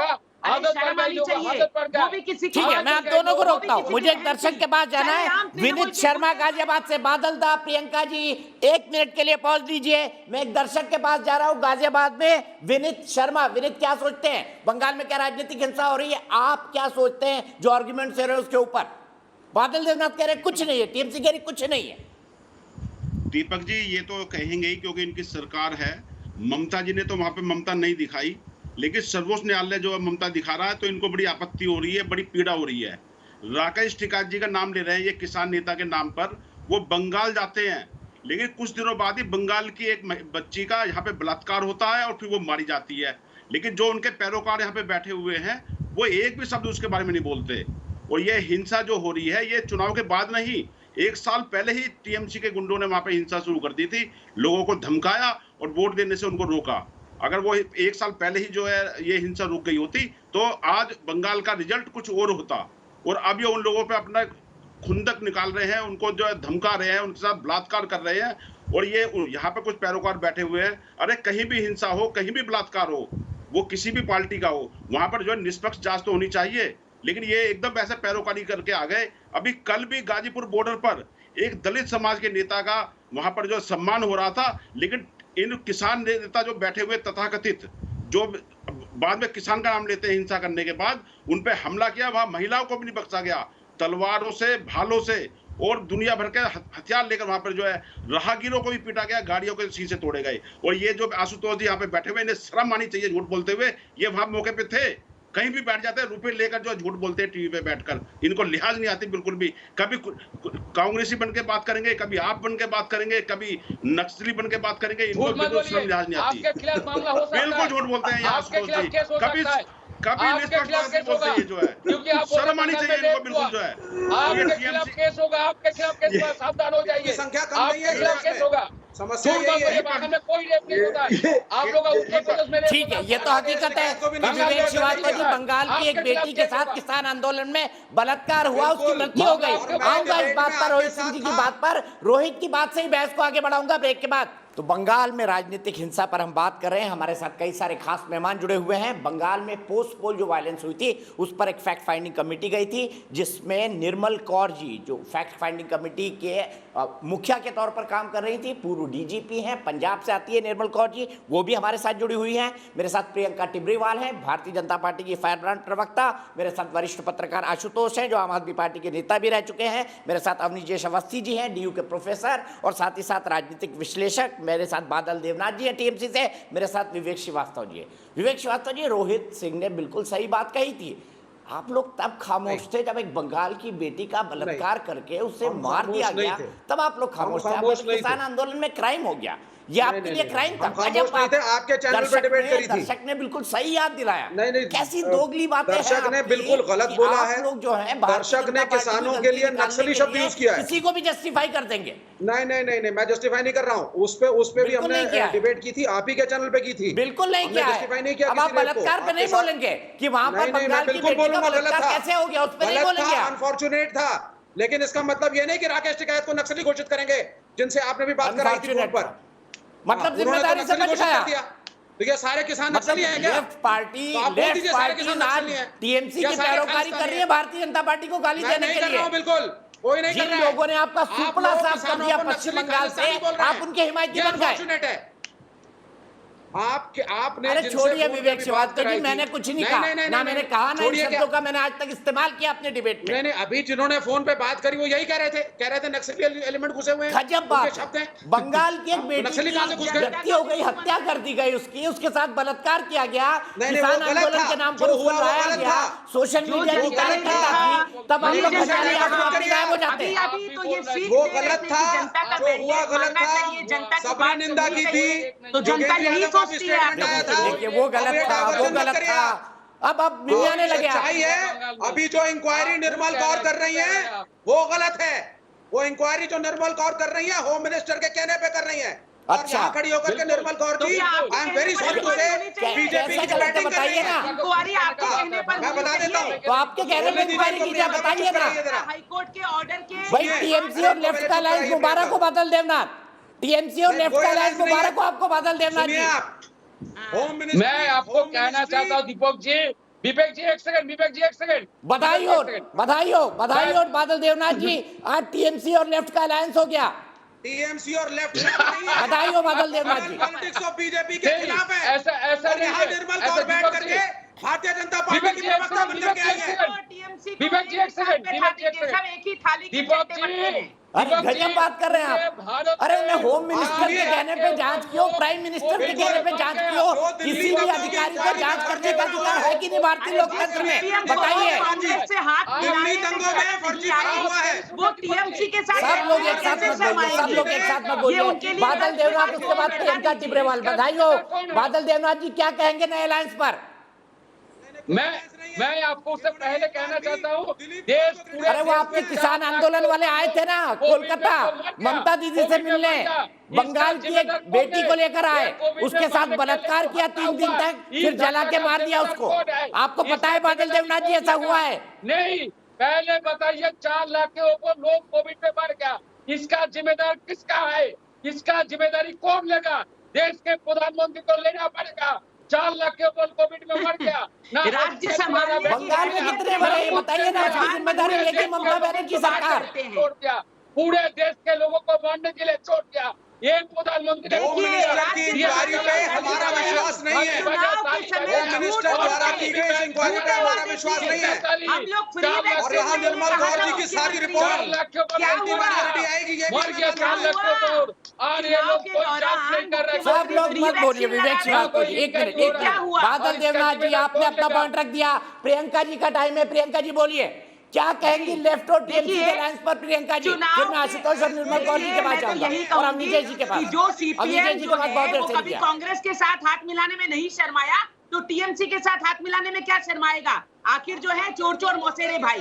दूसरी बात ये कि जो मुख्यमंत्री चुनाव के समय कह रहे थे फ्री वैक्सीन दूंगी, उन्होंने ही वहां आए हुए तिरपाल तक उनके पार्टी के लोगों ने चुरा लिए। जो पैसा केंद्र सरकार ने भेजा था वो भी चुरा लिया। देखिए ये एक ऐसी सरकार है जो प्रजातंत्र को नहीं मानती, संविधान को नहीं मानती, फेडरल स्ट्रक्चर को नहीं मानती, गवर्नर को नहीं मानती, हाईकोर्ट को नहीं मानती और अब सुप्रीम कोर्ट को नहीं मानती, एनएचआरसी पे उंगली उठाती है। आप मुझे बताइए ना, इनको देश में रहने का अधिकार है? ये देश में रहने लायक बादल देवनाथ जी लगातार मत बोलिए प्लीज। कोई भी संस्था में विश्वास नहीं करते तो क्या इनको अधिकार है? हाँ, लेकिन इनको हाईकोर्ट पर तब जरूर विश्वास आ जाता है जब इनके चोर नेता जेल जाते हैं और उनको हाईकोर्ट बेल दे देती है और मुख्यमंत्री उन चोरों को बचाने के लिए सीबीआई के दफ्तर के बाहर बैठ जाती है, एक करप्टेड कमिश्नर के घर बाहर बैठ जाती है। सब देखिए, आप इसी से पता चलता है ना, आज तक हमारे देश के प्रधानमंत्री ने कभी किसी करप्ट आदमी की आवाज उठाई, बताइए। देखिए इनकी हैसियत नहीं राज्य संभालने की, और ये प्रधानमंत्री तक पहुंचने की बात करते हैं। प्रधानमंत्री के अच्छा, एक मिनट, सब रुक जाइए प्लीज, सब रुक जाइए, मुझे अवनीश जी के पास जाना है आशुतोष का एक मुद्दा लेकर। अवनीश जी मुझे बताइए, आशुतोष ने कहा कि बिहार में भी बलात्कार, उत्तर प्रदेश में भी बलात्कार होता है, मध्य प्रदेश में भी होता है, तो इसको क्या माना जाए? क्या पोस्ट पोल वायलेंस को इससे कंपेयर किया जा सकता है आशुतोष के लॉजिक के हिसाब से? दीपक जी, मुझे लगा कि आज आपने मुझे सुनने के लिए ही बुलाया है। ये 1.5 घंटे की बहस में 10 सेकंड के बाद दोबारा आपने टाइम दिया, उसमें भी बाकी लोग बोलेंगे, सुनना चाहते हैं, उसमें भी बाकी लोग नहीं, उसमें भी बाकी लोग बीच में बोलेंगे। आज सबसे खतरनाक बात ये हुई है कि आशुतोष ने पहली बात तो ये कही कि उनको 213 सीटें जीती हैं, उनको हिंसा करने का हक है। क्या कहें उत्तर प्रदेश में जिसने 325 सीटें जीती हैं, कुछ भी करने का हक है क्या योगी आदित्यनाथ को? 303 सीटें जीतने वाली एनडीए बीजेपी को क्या राज्य में, देश में कुछ भी करने का हक है क्या? और जब बलात्कार की बात हो रही थी तो आशुतोष हंस रहे थे। जब किसान आंदोलन में होने वाले बलात्कार की बात हो रही थी तो आशुतोष हंस रहे थे, और उन्होंने कहा कि इसके लिए क्या ममता बनर्जी को नहीं ठहराना चाहिए दोषी अगर बलात्कार होता है तो? बाकी राज्यों में होता है।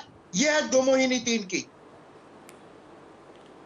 यह है घटिया राजनीति, जिसके कारण एक दर्शक ने जिस तरीके से गरियाया है ना, इस तरीके से जनता गली आती है इनको, इस तरीके से, इसलिए इनकी एक भी सीट नहीं आई वहां पर। आज यहाँ पर टीवी चैनल पे बैठ के कुछ भी कह ले, बंगाल की जनता देख रही है, बंगाल की जनता वहां पर बॉर्डर पे बैठा किसान लोग देख रहे हैं ना कि किस तरीके से देख रहे हैं वहां पर क्या हो रहा है। आप कर लीजिए हिंसा का समर्थन, ऐसे 30 साल तक समर्थन किया था ना वाम मोर्चे का, और बाल पकड़ करके खींचे जाते थे राइटर्स बिल्डिंग से ममता बनर्जी का। हल हुआ था तो हम साथ थे ना, हम उस हिंसा के खिलाफ थे, उस हिंसा के भी खिलाफ थे।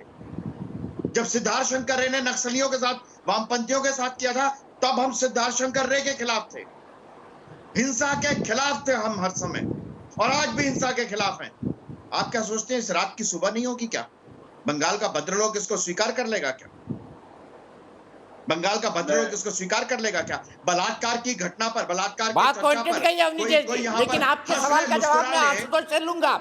आशुतोष, मुझे अभी एक दर्शक ने व्हाट्सएप किया है, अवनीश जी आपको जरूर सुनना चाहिए बात। अभी एक दर्शक ने मुझे व्हाट्सएप किया है कि आशुतोष कभी लेफ्ट के फेवर में बात करते हैं, कभी वो कांग्रेस के फेवर में करते हैं, कभी वो टीएमसी के फेवर में करते हैं, कभी वो किसी के भी फेवर में कर लेते हैं, और उसके बाद फिर भारतीय जनता पार्टी पर बम और गोले बरसाते हैं। भाई आशुतोष जी, आप किसके समर्थक हैं बताइए, कि बीजेपी के विरोधी? कोई दर्शक पूछ रहा है, मैं नहीं पूछ रहा हूँ। देखो, मैं तो दीपक चौरसिया का प्रशंसक हूं, और मैं दीपक चौरसिया का बहुत पुराना प्रशंसक हूं, आज से नहीं हूं। मैं 2 बातें कहना चाहूंगा। जिस तरीके से अवनीश जी ने, वैसे उनका परिचय देते समय आपको ये बोलना चाहिए कि आरएसएस के आदमी है। आपने मेरे में आम आदमी पार्टी जोड़ा, इनके साथ आरएसएस जोड़ दी, आपको जोड़ना चाहिए था। लेकिन अगर मैं इस वक्त ऑस्कर की कमेटी में होता तो हमेशा बोलते हैं तो आरएसएस के जानकार, हाँ, निश्चित तौर पर मैं इनको ऑस्कर का अवार्ड देता था, फिल्म फेयर अवार्ड निश्चित तौर पर एक्टिंग का इनको देता, क्योंकि इनको सरदार पटेल की चिट्ठी याद नहीं, जब महात्मा गांधी की हत्या के बाद सरदार पटेल ने लिखा था, और उन्होंने कहा था नफरत की जो राजनीति इन लोगों ने फैलाई है। समय देना, मुझे बोलने दीजिए। तो सरदार पटेल ने वो चिट्ठी लिखी थी, और उसमें कहा था कि नफरत की राजनीति जो इन लोगों ने फैलाई है, उसने गांधी जी की हत्या की है। और ये भी उस चिट्ठी में लिखा हुआ था कि गांधी जी की हत्या पर कुछ लोगों में नाम नहीं लूंगा कौन लोग थे, उन्होंने मिठाइयां बांटी थी, उन्होंने कहा था ये देशभक्त लोग हैं, लेकिन एक समुदाय के ऊपर ये इस तरीके से नफरत का माहौल पैदा करते हैं जो शर्मनाक है। ये मैंने नहीं कहा, इस सरदार पटेल ने कहा है, और वो हिंसा पर ज्ञान दे रहे हैं।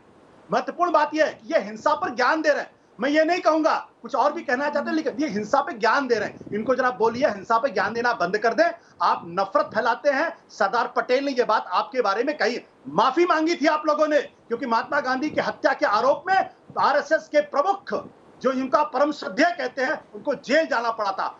माफी मांगी थी। सरदार पटेल ने कहा था कि संविधान की कसम खाइए, तिरंगे का अपमान आप लोग करते हैं। कह दीजिए नहीं कहा था, कह दीजिए मैं गलत कह रहा हूं।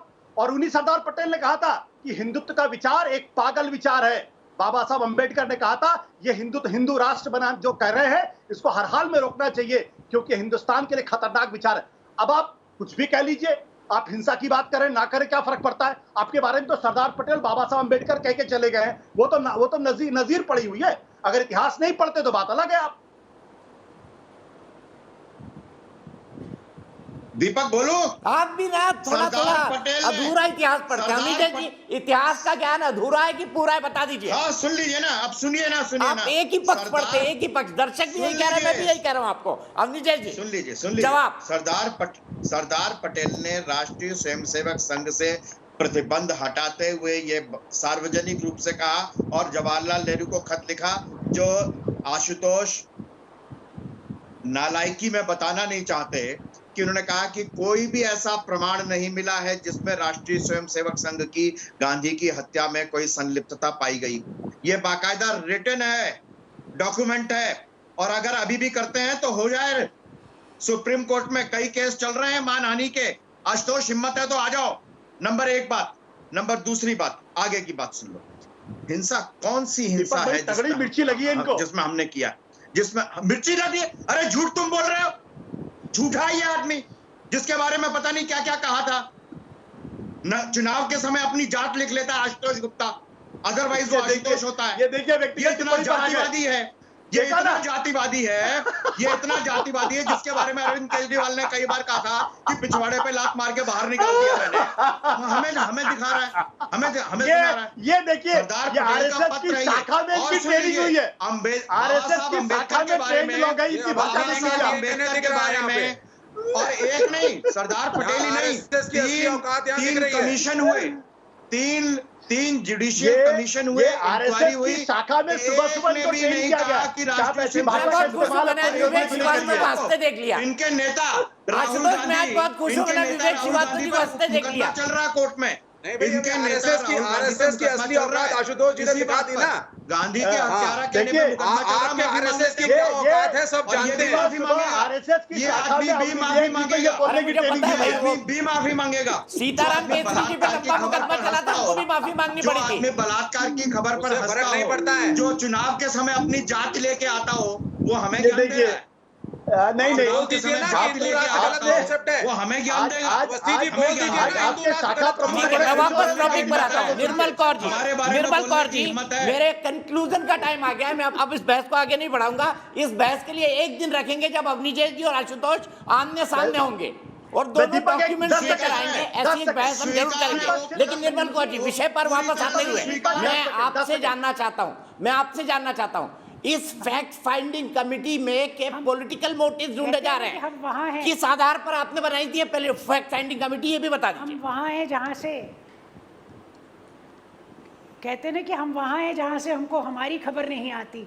ये अपराध, जघन्य अपराध होना अपने आप में बहुत गलत बात है। बलात्कार है, हत्या है, ऐसा फोर्सिबल मास एक्सोडस है, आगजनी की घटनाएं हैं, लाइवलीहुड, बहुत सारी माइनॉरिटीज को इसके लिए रिस्पांसिबल मानते हैं। ये अपने आप में बहुत गलत बात है। मुसलमानों को इसके लिए रिस्पांसिबल मानती हैं। और तो दिलीप घोष कह रहे हैं, पहले ये बता दीजिए जरा। देखिए इसका सवाल में Do you hold the Muslims responsible? मुझे बोलने as Dilip Ghosh has said? मेरा ये कहना है कि ये अपराध अगर इसलिए हो और अगर ये अपराध इसलिए आप करें करने दीजिए ना, आपके पास भी आऊंगा, नहीं तो टाइम खत्म हो जाएगा। हम आपको पीड़ित कर रहे हैं, हम आपको विक्टिम बना रहे हैं। अगर आप अपने मन से राजनीति नहीं करेंगे, अगर आप मेरे को अपने मन का वोट देने का अधिकार छीन लेते हैं, तो मेरे और किसी अधिकार के कोई मायने नहीं है। ये जो सब हिस्सा हुई, ये सारी हिस्सा इस परिप्रेक्ष्य में हुई है।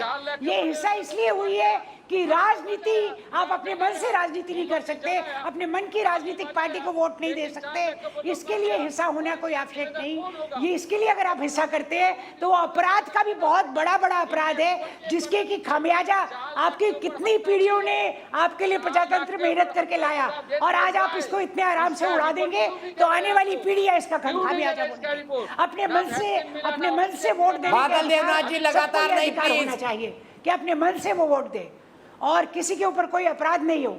अपराध का अगर विक्टिम बना के किसी को फोर्स किया जाता है। ठीक है बादल देवनाथ जी, आखिरी सवाल आपसे, मुझे बताइए क्या ममता बनर्जी पश्चिम बंगाल की उन लोगों की मुख्यमंत्री नहीं है जिन्होंने उनको वोट नहीं दिया? मुझे जवाब दीजिए इस बात का। इसका जवाब इसलिए मैं ऐसे मैं देना चाहता हूं, स्वास्थ्य साथी जो कार्ड होता है 5 लाख के फ्री चिकित्सा जो इलाज मिलता है। ममता बनर्जी ना भाजपा ना कांग्रेस ना सीपीएम ना बीजेपी ना टीएमसी किसी को देखता, सबको मिलता है, सबको फ्री राशन आज भी देता है, फ्री राशन दे रहा है, सबको मिला। और मैं खुद अपने इलाका में 2000 के ऊपर भाजपा कार्यकर्ता को 3-4 जिला में वैक्सीन मैंने दिया। मैं आपका साक्षी हूँ, वैक्सीन दे रहा हूँ भाजपा के कार्यकर्ता के ऊपर, मैं रिपोर्ट दे रहा हूँ आपको। आप एक बार तापस को यहाँ पर जो कलकत्ता का जो काम मिलता था लोगों को वो बंद कर दिया गया। और ये राशन की बात करते हैं, टीवी पर आकर के खाली झूठ बोलते हैं। झूठे लोग, झूठी पार्टी, झूठे लोग, झूठी पार्टी, पुरस्कार मिल रहा है लोगों के राशन कार्ड छीनने वाली पार्टी, दीवालों पर नाम लिख देने वाली पार्टी की इन्हें राशन मत देना। ये राशन कार्ड की बात करते हैं। अरे गरीबों के साथ जो अत्याचार कर दिया, मैं कहती हूँ मुफ्त में कुछ भी मत दो, उनको बख्श दो, जीने का अधिकार दो जो संविधान ने दिया है। आप तो वो अधिकार तक छीन ले रहे हैं। आप मुफ्त में किसी को क्या देंगे? अरे मुफ्त में किसी को क्या देंगे? बादल देवनाथ जी रुक जाइए। प्रियंका जी क्लोजिंग कमेंट आपका। क्या बादल देवनाथ सच बता रहे हैं? बताइए। ये एकदम झूठे लोग हैं। ये मुफ्त में किसी को क्या देंगे? केंद्र सरकार से आया हुआ राशन भी आधा खुद ही चुरा करके खा जाते हैं। और अभी हिंसा के कारण लोगों के राशन कार्ड से छीन लिए, दीवालों पे लिख दिया कि इन्हें कोई राशन नहीं दे। 100 दिन का जो काम था मजदूर लोगों का वो तक बंद कर दिया। ये क्या देंगे? देखिए जो खुद, मैं कहती हूँ जो बादल देवनाथ जी लगातार नहीं, प्रियंका का टाइम जीने का अधिकार मिला हुआ वो तक ये छीन ले रहे हैं। प्रतिहिंसा की राजनीति कर रहे हैं ये लोग, वेंडेटा पॉलिटिक्स कर रहे हैं ये लोग, निरंकुश वैमनस्यता दिखाई है इन लोगों ने लोगों के साथ। मैं कहती हूँ इस वैमनस्यता का परिचय इन्होंने दिया है जब हिंसा में लोगों की जानें चली जा रही। ये बात करते हैं देने की, इन्होंने सिर्फ पश्चिम बंगाल के लोगों से छीना है, दिया कुछ भी नहीं। संविधान में जीने का अधिकार तक छीन लिया इन लोगों ने।